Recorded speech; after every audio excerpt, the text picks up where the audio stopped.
Alright, here we go. Alright, everybody, welcome back to another episode of the Speak On Interviews with the Speak Truth podcast. We've got Amage herself. Period. You know what I'm saying? DMV coming up, upcoming DMV hairstylist, right? But she already up there. We ain't gonna play with her like that. Exactly. You know what I'm saying? I ain't gonna play Speaking with her into like that. existence. Speaking it into existence. How you feeling today? I don't know. I'm feeling great. She said, "That's it. This is great." Yeah, I'm feeling great. Yeah. For sure. How's your day today? It was pretty chill. Honestly, I only had one client, and then I kind of just prepared for coming here. Okay. I can't do too much. Okay. Respect. This is the first time you say you done like an interview like this, right? Yeah, like for my business. Mm-hmm. Yeah. And my bad. We go. No, my bad. Like I like jumping right into the interviews. Like I got people waiting. We was setting up for a while. I had her outside. She was chopping up with Deb in the back with some Eddies and Charlie trying to talk about Kenny's sponsorship. But it's all good though. Now we ready to get into it now. Y'all know me. I don't really fuck with the small talk. We're gonna get right into it. So I'm a girl. You know, look, I've heard your name around from growing up. We went to those 2 high schools in the area where if you know each other, it's nice and kind of small. Mm-hmm. But just talk about growing up. What got you into interested in hair? Like, was it your mom? You have sisters? You have auntie? What was it like growing up? And I know for especially black girls, we're gonna get into that with this conversation today. What was it like? When your hair was being done? Let's start there. So it definitely wasn't my mom. She was probably the reason why. Part of the reason why I got into it. But I used to go to a natural hair salon. My mom used to let me get my hair straightened. Like, I would always get braids. And by the time I was like 12, I'm like, I'm tired of this. Like, it's time for something new. I'm around other girls in my class. They getting box braids and stuff. They getting silk pressed. I'm like, girl, like, it's only but so many styles you can do. So, I ended up telling her when I'm 12, like, I'm going to just start doing my own hair. Because I wanted to get my hair straightened. She wasn't trying to let me get my hair straightened. So I'm an only child, and that gave me a lot of time to just search stuff up on YouTube. So I just started looking up YouTube videos on how to do this, how to do that. Of course, my hair was looking crazy, middle school. Like, that was really, like, my rough phase. By the time I got to high school, I had mastered, like, my natural hair. Okay. So I was doing, like, twist outs, braid outs. I think I had just learned how to do natural, like, cornrow in my natural hair when I got to 9th grade. And then I was getting a lot of comments like, oh, is that your hair? That's all your hair? Like, and then, yeah, as time progressed in high school, I started learning more skills like feed-in braids, box braids, and then wigs when I got to college. Right. Okay. Yeah. You brought up a comment. I know you've heard it a lot. Like you just said. I know a lot of other black women have heard. Is that your hair? Talk about what that comment really means, because I know that a lot of women, take that to offense, right? Like, stop telling me it's my hair. Like, it's on my head, right? So talk about what that means. Like, what a woman hears when she hears that. Talk about that. Honestly, I'm not one of them people that get offended. Okay. Like, I'm kind of a bubbly person, so I'm not one of them people that be like, what you mean? But, I understand why people are irritated when they hear it, because it's like, why don't you think my hair can grow this thick? Granted, I do think because my mom did not put heat in my hair and because I never got a perm or anything, which is why my hair was so thick. Okay. So, honestly, I loved hearing it. I'm not gonna lie. Yeah, tell me my hair is thick. I used to be annoyed, but I love getting compliments about my hair. Okay. Yeah. That's what's up. When did you realize you started getting good at it? Like, you say started when you were 12. When did you start realizing you got good at it? Because I talked to some of your friends this past week just so I could get some more insight. You know what I'm saying? They say you was doing the girls' hair every now and then after school or like on the weekends and stuff. So just when did you realize that you kind of got that skill to really like take it serious for it? Probably high school. Okay. Yeah, like once I was able to start adding hair in and braiding, I was like, oh yeah. That's when I would start telling my mom, I was like, I'm gonna go to college. I'm gonna be braiding the girls' hair for a side hustle. Not knowing I was going to drop out, but yeah. Yeah. Okay. So you mentioned you dropped out, but this, not to get too all of your business, but what about that? Was the business for your hair? Like, we're gonna jump into that, but was the business for your hair kind of getting to a place where you're like, I'm kind of cool with not really having to do the school thing. I can kind of figure it out. Is that where you kind of got? Yeah. I mean, I dropped out of school when it was COVID. So, like, I feel like COVID came for a reason. Like, I was like, I was on, like, I guess my spiritual journey in a sense. And I was really questioning, like, why is this happening? Like, where everybody's getting forced to sit down. I was listening to a lot of podcasts at the time too. And just the people I was listening to, they was like, yeah, this came for a reason. Like, sit and really ask yourself, like, what do you like to do? Do you want to do this your whole life? So I was asking myself them questions. I was going to school for elementary education. So I knew I loved kids, and I had always worked with kids. I used to help my cousin at her daycare growing up. I did child development in high school. But I had to really ask myself, like, do I see myself teaching kids how to read for 30 years? No. And then, like, I was like, okay. And then the other question was, okay, could I see myself taking out a loan to study education? No. I asked myself, could I take a loan out to do hair? Yeah. Right. So that was really like the click for me. Plus, I was doing hair the whole time. I was like, I would love to like master this skill. Right. Because it was a lot of stuff that like I was still anxious over because I didn't know everything. Right. So, yeah. Okay. So, jumping into the business now, right? Because you said you took out a loan. A lot of people are kind of afraid to admit they want to take out a loan for something. Just talk about, what that process was like for you, because like I just said, not everyone feel like they want to owe somebody anything, or they don't understand the business mindset of what comes behind the loan. Mm-hmm. So what was your thought process of why you decided to take out that loan for the business? I actually didn't take out a loan. It was just a question I was asking my mom had paid for the first 2 years of college. Okay. And she was like, okay, well, this next year finna be on you. Mm-hmm. So I knew like, well, loan was going to be the next option, but it's kind of hard to find like school loans for cosmetology school. Like they don't really be handing those out. Right. It got to be like a personal thing. Okay.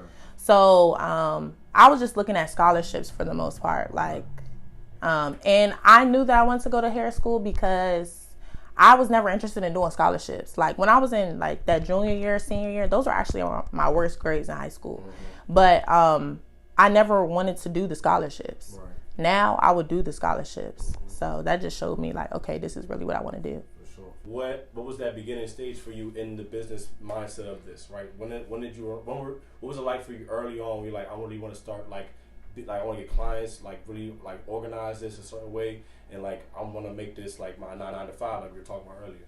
I don't think I fully started thinking like that until this year. Okay. Like before I always kind of had a second job, or like I wasn't fully committed. Like I didn't have as much responsibility as I do now. Right. So I wasn't thinking so heavily like, oh, okay. Like it would hit the back of my mind like, oh, I could do this full time. But I feel like part of myself didn't believe in myself. Mm-hmm. Due to the people I was hanging around and what I was doing on a daily. Like, you know what I'm saying? Yeah. So once I kind of like dropped a couple people and like changed the type of events that I was going to. Because I was partying a lot. Like, that was just me. It was college. I went to Morgan. Like, you know what I'm saying? Yeah. So, I feel like as I left Morgan too, I was still looking for those type of social interactions where I could just be around people, especially since it was COVID and I'm an only child. So I'll be liking that social interaction. So the fact that, we could finally start going places. No, I'm not going to no business event. I'm going to a party. You know what I'm saying? So yeah, I think that was the biggest.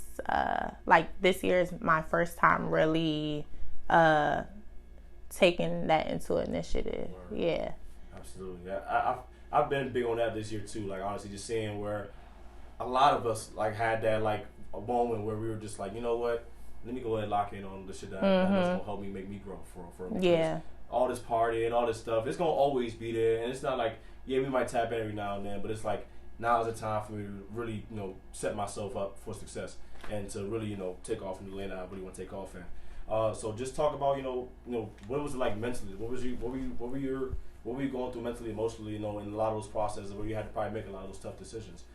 I feel like it was a lot of like cognitive dissonance. Mm-hmm. So it's like, like your actions you're trying to go against like what you know, mm-hmm. Because your actions are different than how you've been thinking previously.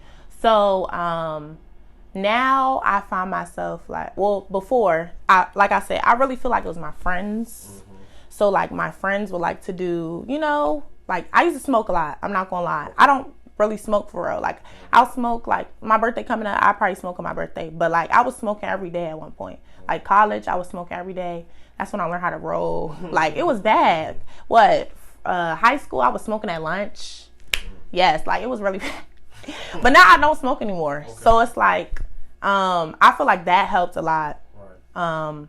And really, when my mom switched her job, that's like when I felt more of a responsibility to like make money. Right. Like, my mom was in IT, so you know, IT people, they be making money. They making that money. Yes. Yeah. And then she switched over to massage therapy because, you know, that's truly what she wanted to do. Right, okay. And that's also, my mom was another like inspiration for me to like really chase. Yeah, shout out my dudes. Yeah, really chase like my passion.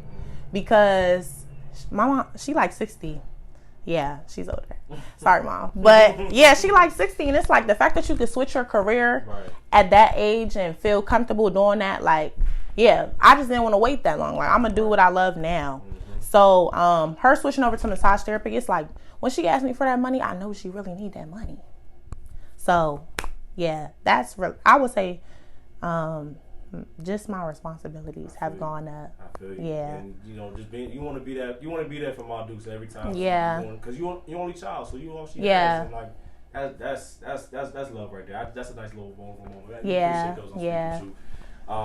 So damn, you know, we got into a lot already. You know, it's about 10 minutes, 11 minutes in, but we're gonna keep going. Just talk about, you know, now. You know, we mentioned it earlier. You were working for like pretty much like, was it Ulta you said? Mm-hmm. Talk about what it was like. I know that's an actual 9-to-5 structure, right? Where you go put in your W-2s and all this stuff, get your taxes back. Talk about, you know, it was like doing that, and then eventually you said this year being that year for you, you ended up, you know, kind of doing your own thing and start going full time on your own. Talk about what that transition was like from being, you know, under somebody else, and now I'm operating under my own, you know, authority for real.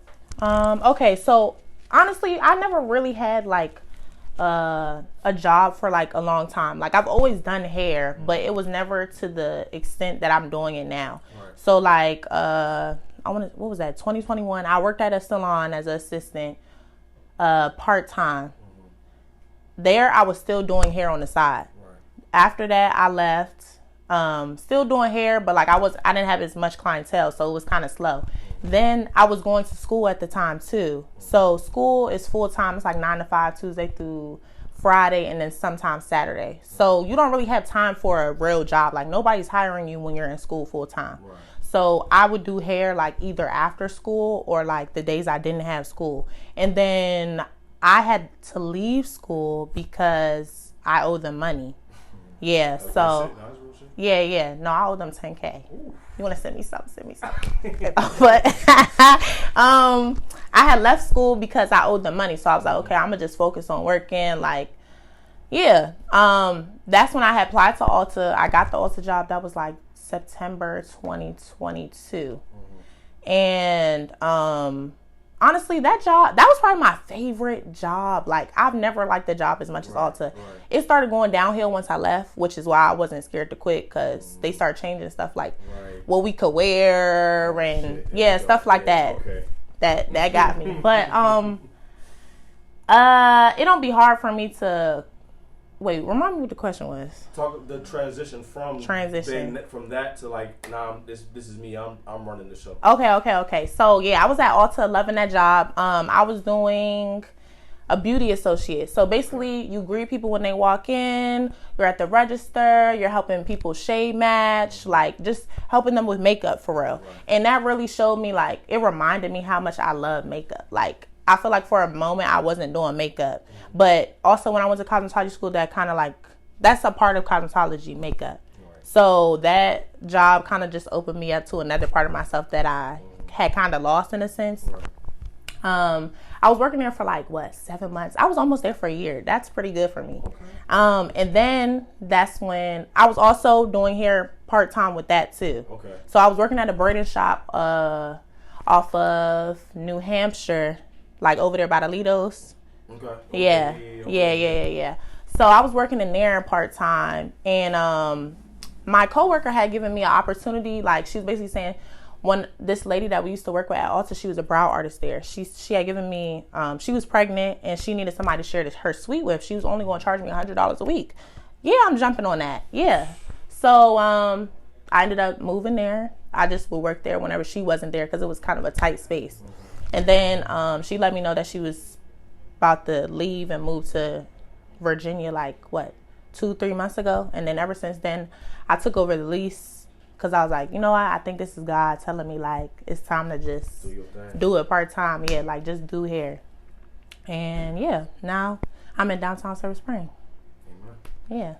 Hey, congrats. I got, you know what I'm saying? Thank you. That's a great story right there. And, like I said, especially for the theme of this year, just being that elevation and growth.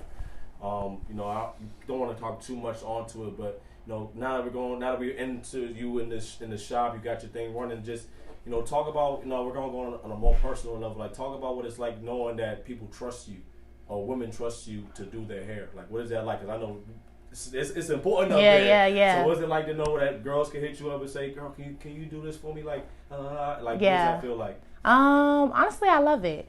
Because I feel like, you know, everybody has their strengths and weaknesses. School was not really mine. Like, in the beginning, I was getting good grades, but I was realizing, like, okay, this is not really for me. So for me to figure out, like, okay, just helping people find their look and find their style, that's what I'm good at. It's like rewarding. Because this is what people see, like, every day. Like, that's how you walk into a building. So the first thing they're going to see is, like, I mean, it's different for everybody, but I just feel like hair is such a big way to stand out in a room. And you don't realize it until you try something new and somebody like, ooh, I love your hair. Sure. Like when you start getting them compliments. So, yeah. For sure.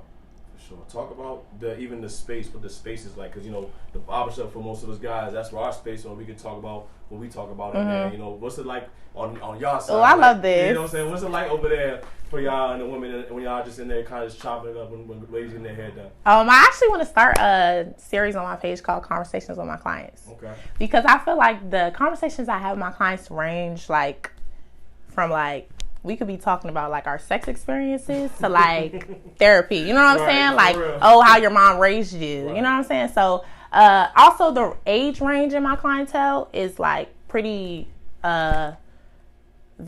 I guess that's a good word. But, like, I do people around my age. I think I have, like, one client that's younger than me. Yeah, she in middle school. She's so cute. I love just having conversation with people and getting to know, like, how they grew up or, like, what makes them them. Right. Is there anyone that stands out right now?